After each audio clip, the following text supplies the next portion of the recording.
Jaz sem Pavle Pevk, rojen 1930, nahajamo se pa v frontu. V frontu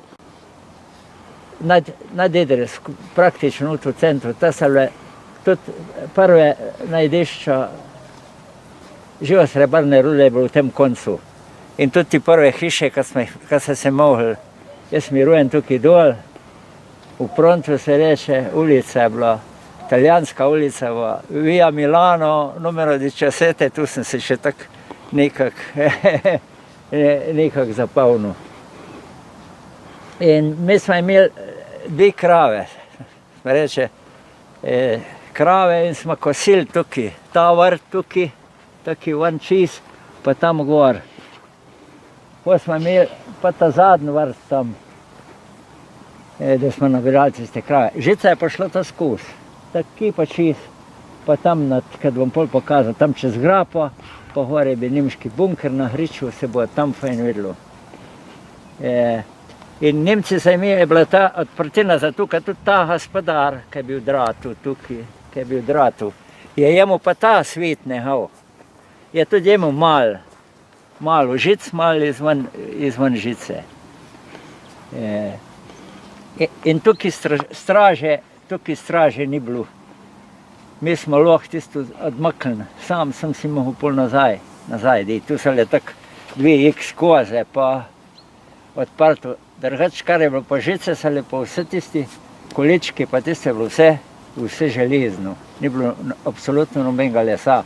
So pa šli 1, 2, 4 vrste žice je bilo pa vrst.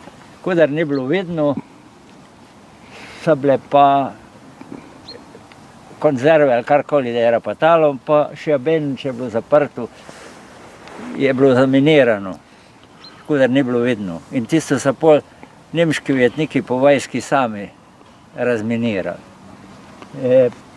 Nemci so ali pa ta se je reklo, takrat se je rekel, Štitspunkt. Saj imel špunkt, je bilo straže. Je ta noter, smo šli tam na Hričko polje, ta noter na hiše, straže je bila pa tam na tistem kupu. Je imela prav taka otca. Pa je bila pa, so bili Nemci spet v naslednji hiši, Štitspunktu. So tam bili, pol so bili tam gor na Hriču, se reče pri Smuku, so imeli flak. Kaj je to flak? Protiavionski mitraljez. A bi 2-cevni, a bi 4-cevni, se ne spomnim več. Tisto na tistem kruhu je bilo. Ampak, ko so Idrije bombardirali, tisti flak ni naredil nobene škode, ko so avioni tako nizko prišli, da jih sploh streljati niso mogli. Ali so se pa poskrili, tu ne vem, ko smo se vsi skrili. Eden je bil pa tam gor pri Svetmantonu, gor pri tisti kopilci. Tisti gor, kad drugač, to so bili v Palacin, tisti tam je Palacina, se je rekel, to je bila kasarna oficirjev. To je tista zelena stavba tam gor na hribu? Tista je bila vojaška kasarna. Oficirska kasarna je bila pa tukaj. Tukaj je bil komandant kasarne. Ki je oranžna stavba? Ja, tista, ki ima tukaj teh. Bližji kasarne je bila pa podoficirska kasarna, tako da so imeli. Ta je jemu komandant tudi garaže pa nehal, pomočnik sem videl, sta bila 2 avta. Šofere se še tako dobro spomnim, ko je poročal Idrčanka in je hodil vsako leto, je prišel na dopust. Kaj ste rekli, da je bila tukaj koza? Tukaj, kaj bi drat, je bila odprtina, da se je dalo odpreti. A vi ste smeli čez iti? Ja, smeli se. Hodilo se pa tam čez, je bila staza gor, ali pa tukaj čez, pa ki. Tam ni bilo net straže je bilo pa tam na kupu. Tukaj dol.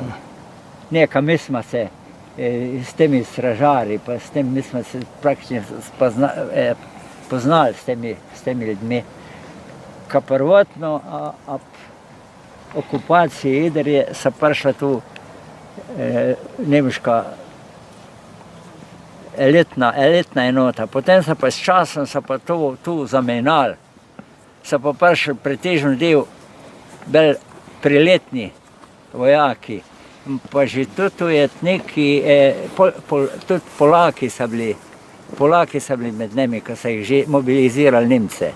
So jih že Nemci mobilizirali, so bili za stražarje. Zanimivo je bilo pa to, da tisti niso nosili nemških orožij, ampak italijansko orožje.